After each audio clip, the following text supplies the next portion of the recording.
What is up, ladies and gents? We are back. I am the guitarist 562. I do video game guides and walkthroughs, and in today's video, I am going to showcase a build for you guys to work on.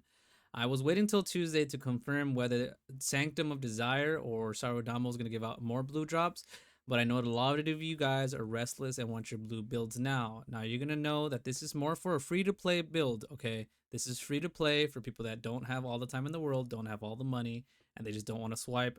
It's noob friendly, and this is why I build like this. There's a better build that I can make, but this is just for you guys to see. I'm going to go ahead and share all the builds that I'm going to be showing for most of the people that I've been helping that are free to play on Questlog, okay? And it's going to showcase everything here. Now I'm going to go down the list and kind of explain everything. You can find all this stuff in game and just look for it yourself. The only item that's on this list that's kind of hard is the one where you can get from the Mitrins. But anyway, the Sword of Striking you can get from, I believe, Carnex, or I forget which dungeon. One of these dungeons drop this sword.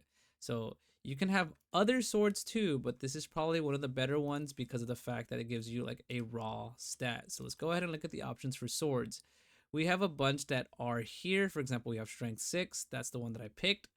This one has health regen. That is obviously bad. Resonance Blade has dexterity 7, critical chance, bad. Golem, bad. Blade of Resistance, max HP, bad.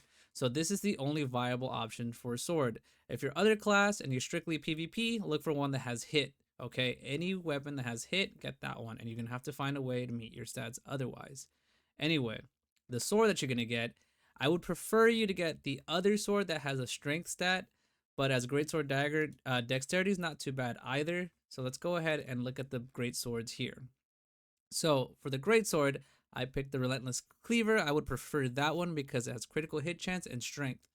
Now let's go ahead and look at the rest. This one has undead damage bonus, not what you want. Golem, bad. Dead Reckoning, this one's really good because you do get a nice crit rate from Greatsword Dagger, and this helps you reach certain breakpoints. So look at the last one, which is the Broadsword of Resistance.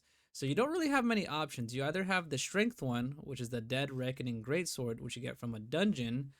I forget which dungeon. I believe it's in Tyrants, and I like that one because it helps you reach like a certain breakpoint. For example, let's say I don't want to get the dungeon drop. This is the dungeon drop that you get from Celius 3 and 4. You can just get this one, and look what happens. My whole stats change, and I can get like a higher breakpoint. Let's say I remove all the dexterity stats.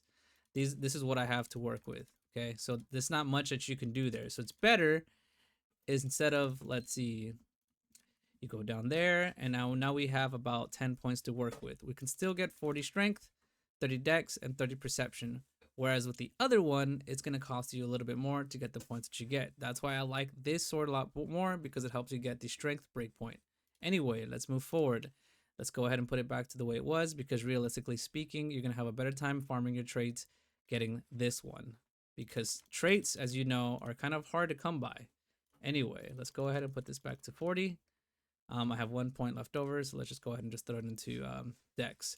Now the helmet, you can get this one from Ant Cave. You can get 2 pieces there because it gives you hit chance, which is good for PvP. You can hit players, and you can get melee evasion. Now, the best helmet in slot, in my opinion, though, it's going to be a different helmet. It's going to be the one that you get from the story. The one that you get from the story is right here. Otherwise, go ahead and see how to craft it. It's the Visor of the Resistance, because it's one of the only other pieces that give you 160 melee evasion. And I'm sure you've experienced it by now by the second week for global, but the first week, I think third week for early access. But a lot of tanks and greatswords are going to be constantly hitting you. So this is the best in slot helmet in my opinion.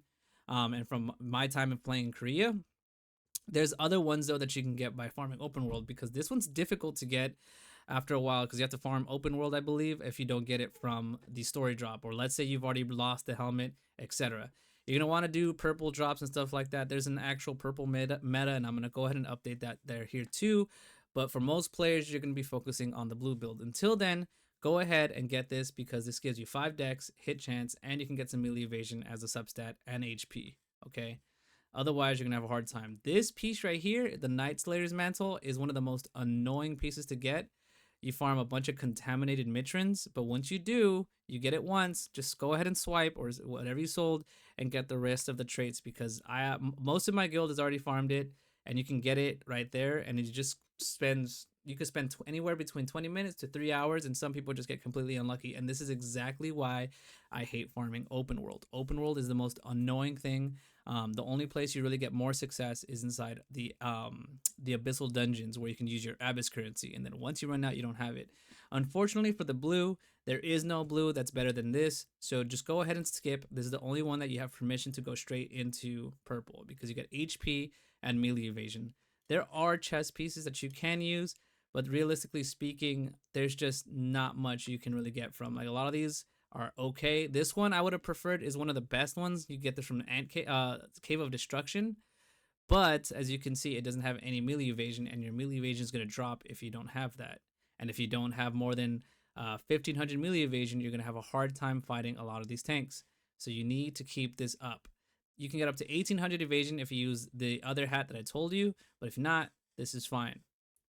Now for the gloves, I like these gloves because it has ranged evasion, but there's also another glove that's a lot better. Perception and hit chance right here. You have Perception 5 and hit chance. And this comes out of Sanctum of Desire if you can get that. But until then, there's two gloves that you can farm. You can farm for the Nature's End gloves that drop, I believe, in Temple of Slaughter. You can get double HP, as you can see, with the max health that it's built in. You get a total of about 900 HP off these gloves. You get ranged evasion, and you also get attack range, which is also, in my opinion, best in slot. But for consistently farming in open world, the other one that I advise is to get this one from Shadow Crypt, because you're just going to get a bunch of these. It gives you HP, and then you can trade it up completely without having to worry about swiping. I'm pretty sure you see it on the market all the time. Now the pants is going to be the elusive headweaver pants. The reason I picked these is because it's the one that's easy to get in open world and the ant cave as well. Not the dungeon cave, but the abyss dungeon. And you get melee evasion, 4 points of dex, and you get melee evasion 210. The other pants that are actually better than this are going to be the chain gaiters that you get from Sanctum of Desire, but it's not out yet. That's why I like I said, I hate giving out misinformation. So this one gives you 170 melee evasion built in, ranged evasion, and you also get everything else. That's the one I would prefer you to get, but it's not out yet. So while you're grinding, go ahead and get yourself the elusive hex weaver pants until then. Now the other one you get from story 2, you get HP and you get hit. So these boots alone can give you another 1000 HP. They give you max HP, magic evasion, and ranged evasion. I wish I had gave you melee evasion, but you can't have it all. Now let's go ahead and look at the other potential replacements if you find them later on when more parts of the world open up. The Soul Mirror Boots give you Perception 4 and 190 melee evasion. The problem with having so much melee evasion is, yeah, it's nice you have a bunch of melee evasion up to like 1800 plus, but at a certain point, your hit is starting to take a toll. So that's why you got to make sure that when you're replacing certain pieces, you make sure that you have a decent amount of hit. Because if you have no hit, then you can't hit your targets. And if you can't hit your targets, you're pretty much useless. As you can see, my melee hit chance right now is 918. Not to mention, there's still skill buffs that pump this up even more. For example, like you have like your skill passives. Anyway, I'm still using the Necklace of Clarity because of the fact that for most of the people here, it still has built-in melee evasion. As you can see, the necklaces here, the blue ones, none of these are all that good. You might think that one's good, but it doesn't have melee evasion. This one's horrible. This one's horrible. This one's horrible as well. There's just no built-in stats. Just because it's green doesn't mean it's bad. This one has defense and endurance, but it doesn't have evasion. And endurance is good too, but you really want that evasion. And I'm still using this bracelet. There's a better one that gives you bonus damage for certain people. They want to just go in as all damage, but that's just entirely up to you. But you can't really do damage if you're dead. Okay. Here's Rutane's Bracelet of Wonder, which gives you mana regen and melee evasion 140. But look at this one. This one gives you evasion and endurance. And that's why I tell you that, you guys, that just because it's green doesn't mean it's bad. It's still useful. I know a lot of people that are in Japan that played this in Korea that used a lot of this gear early on and they stuck with it. And you're basically going to skip a lot of blue pieces and go straight into purple once you have everything ready. Now the next piece is going to be the Ring of Precision, which gives you hit chance 50 and melee evasion 110. Okay, another easy one. You can substats max HP and skill damage boost. Now the Violent Signet is also a really good one because it gives you HP, 5 points of dex, and added attack speed. As you can see, if I take this off, it'll just remove 5 points and I don't reach that breakpoint anymore. So as a Greatsword Dagger or SNS Greatsword, you want to still at least have some amount of crit. I apologize if this video is long, but I want you guys to be able to understand what I'm building here. The other ring, with the Ring of Robustness, was good because of the HP and mana, but there's just better alternatives. There are other rings too that you can look at. For example, this one has Wisdom. Nope. That is HP defense. Nope. That one has max HP and defense. No, as well. Strength 3, stun chance. You can use this one if you really want to. So this is also another viable ring. But until then, you know, the Violent ring as well too. The Violent Signet. It used to be called the Lethal Fortune. So these are decent. The green one, you can upgrade your green belt because there are other better green belts. For example, before you were using this one, the Belt of Vigor, it says 295 and 130 melee evasion, versus this one has melee defense and melee evasion. And then you can have 3 traits instead of just the 2. That's why you want to upgrade to blue. So go ahead and use this free to play build. And as you can see with here, these are the stats that it gives you. It gives you attack speed right here. Not so much right here. Hold on, let me go down. Your hit is about 918. Like I said, you want 1,000, but then you gotta, you know, kind of make some changes going forward. You know, Tuesday I'll be able to update this build and show you guys. But until then, go ahead and use this. This is a nice free to play friendly build that lets you farm for yourself. 15,000 HP right here. And let's go ahead and check to see where is my evasion. I always have a hard time finding this one. Melee evasion, 1566.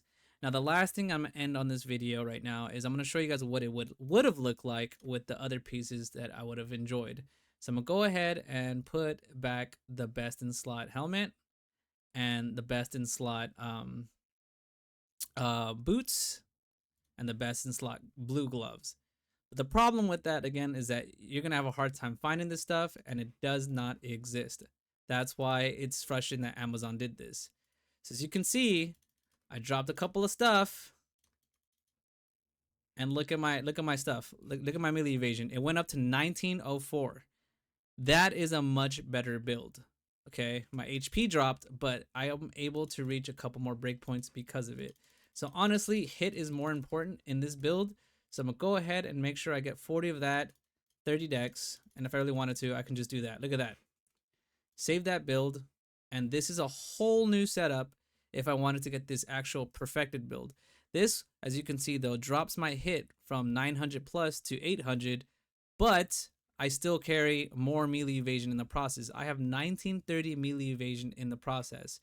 And I can actually get rid of this too and actually put on the other gators and get more ranged evasion as well. But it depends on what you're prioritizing. And I know a lot of you guys are going to question everything that I'm building. And trust me, I played in Korea. I already know a lot of these things are kind of confusing at first and you might question them. But it really depends on who you're fighting. If you feel like you're fighting more tanks, go more melee evasion for at least until you get to tier 1, your full purple. Then you can start speccing into magic and ranged evasion. Because like I tell all of my guys in my guild, if you are getting hit by tanks as a range, then that means you are way too close to begin with because they have limited range. You always be in the back line. You should only be worried about their backline touching your backline. Okay, so sorry for the long video again. I apologize. I want to get you guys ready to have fun in this game, and I know it can be a little frustrating. And I know you guys are gonna ask, where do I get all these pieces? Just please do me the solid, and just go ahead and read. It's in your press escape or start and look at the options. Look at the gear that you craft, and you can go look at this button called How to Acquire, and it'll teach you how to get that and teach you where to farm. Go ahead and do a little bit of reading and it'll take you a long way. I am honestly exhausted because throughout 2 weeks, I've been getting bombarded with thousands of questions on either Facebook, Messenger, Discord, YouTube, Twitch, and it's fun, but I'm tired, guys. And hopefully this helped you guys out a lot.